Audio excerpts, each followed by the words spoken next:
a single hug, 3 seconds long, can make a woman think about you for 3 entire days. And no, that is not an exaggeration. That is neuroscience. But here's the part that should genuinely concern you. Most men are hugging women in a way that actually kills attraction on contact. She pulls away and something inside her quietly files you under friend permanently, and you never even knew the audition was happening. Now, let me slow that down because there is an important truth hidden inside that dramatic idea. A hug is not a magic attraction button, and no 3-second technique can make someone fall for you if the attraction simply is not there. But touch can communicate something powerful: comfort, warmth, confidence, nervousness, pressure, or even discomfort. Research on affectionate touch has linked it with changes in oxytocin, stress, and feelings of well-being, although the response depends heavily on the person and the context. And this is where so many men misunderstand attraction. They think attraction is created by saying the perfect thing, wearing the right clothes, having more money, or knowing some secret psychological trick. But sometimes the most revealing communication happens without a single word. It happens in the way you approach someone, the way you respond to her body language, the amount of space you give her, and whether your presence makes her feel relaxed or pressured. Think about a woman you genuinely care about. Maybe you've spent weeks talking to her, you make her laugh, you listen to her stories, you have chemistry. But then, when the moment comes to hug her, you become strangely nervous. You rush in, squeeze too hard, barely make contact, or pull away so quickly that the entire moment feels like an accidental collision. If you've ever experienced that, you're not alone. And I want you to tell me in the comments, have you ever had a hug with someone that felt completely different from an ordinary hug? Maybe it lasted only a few seconds, but somehow you remembered it for years. Don't mention anyone's private details. Just tell us what made that moment feel different. Because sometimes a tiny interaction can reveal something about connection that an hour-long conversation cannot. Mary Smith, host of Senior Mindful Living YouTube channel. Today we're going to look at 4 psychological principles that can make a hug feel warmer, more natural, and more memorable when mutual attraction and comfort are already present. And notice the wording there, mutual attraction and comfort. This is not about manipulating someone into wanting you. It's about becoming better at reading another person's signals and expressing genuine warmth without crossing boundaries. The first principle begins before your arms ever touch her. Most men think the hug starts when they make physical contact. Psychologically, it starts earlier. Imagine 2 different approaches. The first man spots a woman he knows. He looks uncertain. He walks toward her awkwardly. He glances down.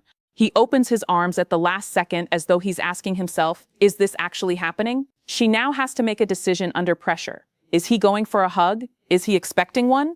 Should she step forward or backward?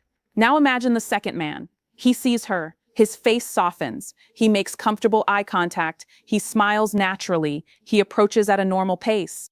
If the context clearly suggests a hug, he opens his arms and allows her the opportunity to meet him halfway. The difference isn't some mysterious alpha technique, it's clarity, it's emotional regulation, it's presence. And that matters because people constantly read nonverbal signals when deciding whether an interaction feels comfortable. Research on eye contact, for example, has found meaningful associations between shared eye contact and romantic interest or mate choice, although eye contact is certainly not proof of attraction by itself. So don't stare at her as though you're trying to decode her soul. Instead, practice something much simpler. Look at her, smile, approach calmly, give her space to participate. If she opens her arms, steps closer, or clearly reciprocates, the hug is welcome. If she hesitates, keeps her distance, offers a handshake, turns her body away, or seems uncertain, don't force the moment. Respect the signal. That alone will make you a much more emotionally intelligent man. Because confidence isn't forcing physical contact, confidence is being completely comfortable with either outcome. And here's the fascinating part. That kind of confidence often feels more attractive precisely because it doesn't demand anything from the other person. Now let's talk about pressure. This is where many men get it completely wrong. Some men barely touch a woman during a hug because they're terrified of doing something inappropriate. Their arms hover awkwardly around her. Their fingertips touch her back for half a second. The entire embrace feels distant. Other men go to the opposite extreme. They squeeze so hard that the woman becomes physically uncomfortable. Neither communicates warmth. The goal isn't maximum pressure. The goal is appropriate pressure. Think of the difference between being grabbed and being embraced. One creates tension. The other creates comfort. A good hug should feel secure without making the other person feel trapped. If you're unsure, use less force and let her body language guide you. If she naturally leans closer, maintains the embrace, or reciprocates the pressure, you can remain comfortably engaged. If she stiffens, pulls away, turns her body, or ends the contact, release immediately. This is one of the most important lessons in attraction psychology. Don't confuse intensity with intimacy. A stronger squeeze does not automatically create stronger attraction. Sometimes the most attractive thing you can communicate is, I am comfortable being close to you and I am equally comfortable giving you space. That's emotional safety, and emotional safety is not the enemy of attraction. In many healthy relationships, it is part of the foundation that allows attraction to develop. Research on human social touch also shows why context matters so much. Touch does not produce one universal biological response. The meaning of the touch, who is touching whom, and what happened immediately before it can all influence the response. So stop thinking of her body as a machine that produces attraction when you press the correct button. She's a person, and people respond to meaning. Now let's move to the third principle, because this is where the entire experience can change. Presence. Most people don't actually know how to be present during physical affection. They hug while thinking about what they're going to say next. They hug while checking who is watching. They hug while worrying about whether the woman likes them. They hug and immediately start planning the next move, and the other person can often feel that tension. So try something different. When a mutually welcomed hug happens, stop trying to perform. Take one natural, comfortable breath. Relax your shoulders. Don't squeeze harder. Don't turn the moment into something sexual. Just be there. That's it. There is evidence that affectionate touch can be associated with lower stress and greater well-being. And research into human touch shows that hormonal and neural responses can change depending on social context. You don't need to manufacture some dramatic neuroscience moment. Your job is simply to create the conditions for genuine connection. Here's a practical exercise I want you to try. The next time you greet someone you genuinely care about, notice your breathing before the hug. Are you holding your breath? Are your shoulders tense? Are you rushing? Take one slow breath. Then let the interaction happen naturally. If the hug lasts only a second, that's fine. If it lasts longer because both people naturally remain there, that's fine too.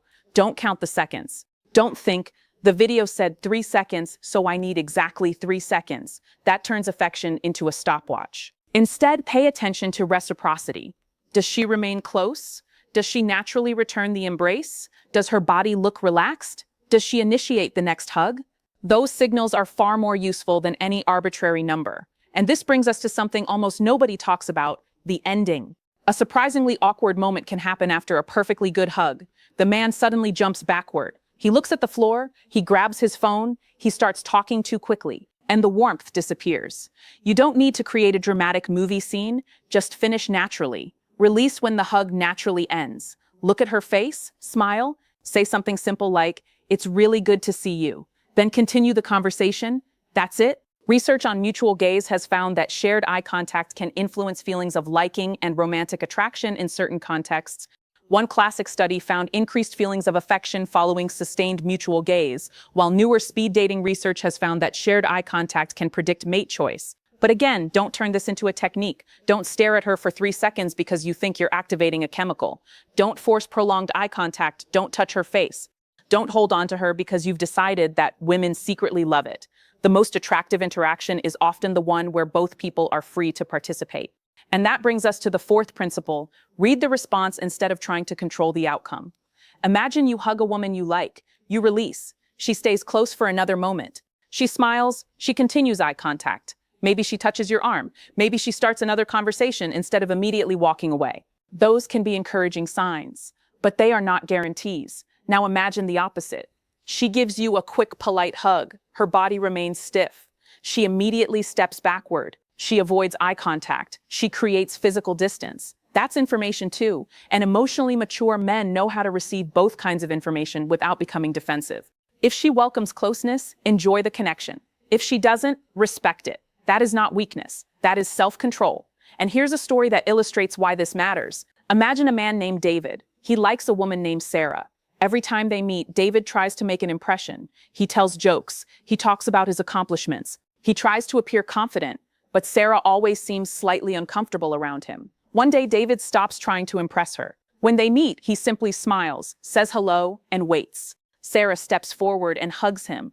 David doesn't overthink it. He returns the hug naturally, keeps his hands respectful, relaxes his shoulders, and lets her decide when the moment ends. When they separate, he smiles and says, "I'm glad you're here. Nothing spectacular happened, no secret technique, no psychological manipulation, but Sarah experienced something different. She experienced a man who wasn't trying to extract a reaction from her. He was simply comfortable being present, and sometimes that's exactly what makes an interaction memorable. So here's your practical 4-step exercise. The next time a woman you know approaches you, don't immediately think about attraction.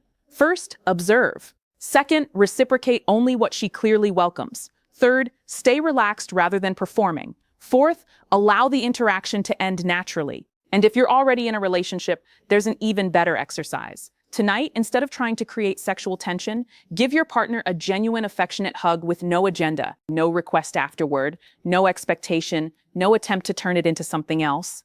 Just warmth. Then notice what happens.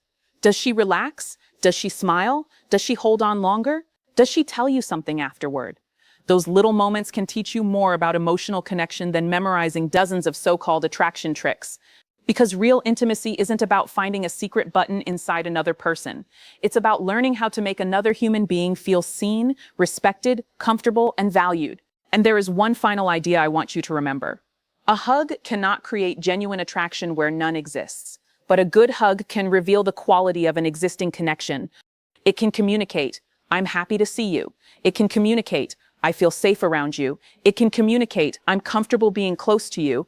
And sometimes those messages are much more powerful than anything you could say. So forget the idea that you need to memorize the perfect number of seconds. Forget the idea that there is one secret hand placement that makes every woman melt. Forget the idea that women are puzzles waiting for men to discover the correct combination. Instead, learn to notice. Learn to listen with your eyes. Learn to respect hesitation. Learn to recognize reciprocity. And learn to be present. Because attraction is not something you force.